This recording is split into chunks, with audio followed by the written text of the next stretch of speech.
अगर आप कंसिस्टेंट रहें तो आप ज़िंदगी में कुछ भी अचीव कर सकते हैं। Anything anything in life. लेकिन मसला ये है कि कंसिस्टेंट रहना मुश्किल ही नहीं बल्कि नामुमकिन है। तो इस वीडियो में मैं आपके साथ एक ऐसी ट्रिक शेयर करूंगा जिसकी मदद से आप ज़िंदगी में किसी भी काम में कंसिस्टेंट रह सकेंगे। उस ट्रिक का नाम है मेक इट सेटिस्फाइंग। यानी कि आप जो भी काम करना चाहते हैं, आपका जो भी गोल है, जो भी ड्रीम है, आप ऐसा करें कि उस काम के प्रोसेस को सेटिस्फाइंग बनाएं। मिसाल के तौर पर 1998 में कराची 1 करोड़ लोगों का शहर था। बहुत ज़्यादा पॉपुलेशन थी और दूसरी तरफ जो मोस्ट ऑफ द पॉपुलेशन थी 60% जो पॉपुलेशन थी वो कंपाउंड्स में और कच्ची आबादियों में रहती थी। अब कच्ची आबादियों में या तो कच्ची गलियाँ थीं और खुश्की में वहाँ पर धूल मिट्टी होती थी और अगर बारिश हो जाती तो वहाँ पर कीचड़ होता। अब ऐसे हालात में वहाँ पर मच्छर बहुत ज़्यादा होता और इसी वजह से जो बैक्टीरियाज और दूसरे जर्म्स हैं वो भी ज़्यादा होते और बीमारियाँ बढ़ने लगीं, जैसा कि डायरिया, वोमिटिंग, एब्डोमिनल पेन। बीमारियाँ इतनी बढ़ गई कि हर तीसरा या चौथा बंदा जो है वो एब्डोमिनल पेन में या वोमिटिंग में मुब्तला हो गया। ऐसी सूरत हाल में WHO ने अपनी एक टीम भेजी। स्टीफन लूबी उसको लीड कर रहा था। स्टीफन लूबी ने आके अपनी रिसर्च की। उसने देखा कि ये जो जितनी भी बीमारियां हैं इनका एक सिंपल सोल्यूशन ये हो सकता है कि लोग जो है वो प्रॉपर तरीके से अपने जो हाथ हैं वो धोना शुरू कर दें। जब उसने मज़ीद रिसर्च की तो उसे पता चला कि लोग हाथ तो धोते हैं लेकिन लोगों को हाथ धोने में कोई इंटरेस्ट नहीं है। कोई अपना एक हाथ धोएगा, कोई अपना हाथ नल के आगे करेगा और पीछे खाई लेगा, कोई अपनी उंगली धोएगा।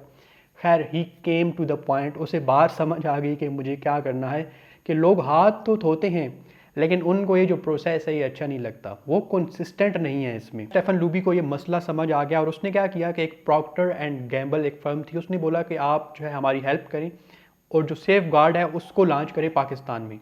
खैर सेफ गार्ड पाकिस्तान में लॉन्च हो गया। अब वो वॉलंटियरली लोगों को फ्री में सेफ गार्ड देते और उनसे ये जो हैंड वॉशिंग एक्टिविटी है ये परफॉर्म करवाते। अब लोगों को ये जो हैंड वॉशिंग एक्टिविटी थी ये बड़ी अच्छी लगती। एक तो सेफ गार्ड की जो लेथरिंग है, जो उसकी झाग है वो बड़ी अच्छी बनती, बड़ी जल्दी बनती, और दूसरा उससे एक स्ट्रॉन्ग किस्म की खुशबू आती। अब लोगों को जो प्रोसेस था वो सेटिस्फाइंग लगता। अब लोग इस बात को भूल गए कि ये जो हाथ धोना है इससे हमारी सेहत अच्छी होगी या नहीं होगी। लोगों को जो प्रोसेस था वो सेटिस्फाइंग लगने लगा।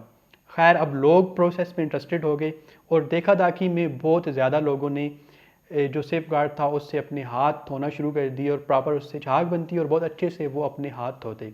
यानी कि अब जो लोग थे उनके दिमाग के अंदर इस प्रोसेस के साथ एक पॉजिटिव जो सेंसरी फीलिंग थी वो अटैच हो गई।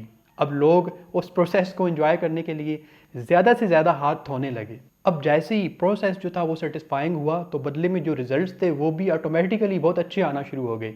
विद इन 6 months 52% जो डायरिया था वो कंट्रोल हो गया एंड 48% निमोनिया जो था उसके रेट्स कम हो गए। यानी कि जैसे ही लोगों के दिमाग के अंदर एक स्मेल के साथ और लेदरिंग के साथ एक फीलिंग अटैच हो गई प्रोसेस के साथ, तो ऑटोमेटिकली रिजल्ट्स आना शुरू हो गए। यानी कि अगर आप प्रोसेस को सेटिस्फाइंग बनाते हैं तो क्या होगा कि आपके दिमाग के साथ उसका एक positive strong sensory signal attach हो जाएगा और बदले में आपको कंसिस्टेंसी अचीव होगी और अच्छे रिजल्ट्स आना शुरू हो जाएंगे।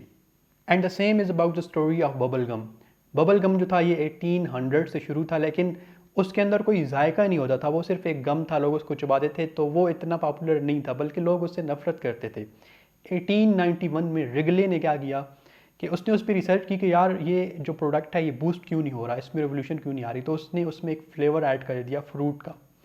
अब जैसे ही फ्लेवर ऐड होता गया साथ में उसने एक और ट्रिक खेली। उसने लोगों को बोला कि ये जो आपका बबल गम है ना, इससे जो आपका माउथ है ये क्लीन होगा, रिफ्रेशिंग फीलिंग्स आएगी, आप उसके बाद अगर कोई चीज़ खाएंगे तो आपको बहुत मज़े का जायका देगी वो चीज़।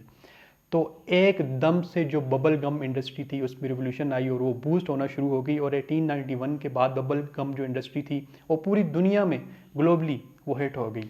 यानी कि जब उन्होंने जो प्रोसेस था बबल गम का, यानी कि आप बबल चबा रहे हैं तो साथ में आपको खुशबू भी आ रही है और थोड़ा सा फ्लेवर यानी कि जायका भी आ रहा है। जैसे ही प्रोसेस सेटिस्फाइंग बना ऑटोमेटिकली लोगों ने कंसिस्टेंटली बबल गम खरीदना शुरू कर दिया और कंसिस्टेंटली चबाना शुरू कर दिया और बदले में अच्छे रिजल्ट्स आना शुरू हो गए। यानी कि आप जिस भी काम में कंसिस्टेंसी अचीव करना चाहते हैं आप ये करें कि उस काम के प्रोसेस को सेटिस्फाइंग बनाएं, ना कि उसके जो रिजल्ट्स हैं उनको अपने जहन में रखें। आप उस काम के प्रोसेस से रिलेटेड अपने दिमाग के अंदर कोई positive strong sensory signal create करें ताकि जो उस काम का प्रोसेस है उसके साथ आपका लगाव हो। सोचें कि एक काम जिसके साथ आपका लगाव है, आपको वो काम करने में मज़ा आता है, आप उसके रिजल्ट्स के बारे में नहीं सोचते हैं, आप उस काम में कंसिस्टेंट भी रहेंगे एंड विद टाइम आप उस काम में एक्स्ट्रा ऑर्डिनरी रिजल्ट्स भी अचीव कर पाएंगे। तो ये है एक टिप जिसकी मदद से आप किसी भी काम में कंसिस्टेंसी अचीव कर सकते हैं। मिलते हैं आपसे अगली वीडियो में, तब तक के लिए अल्लाह हाफिज़।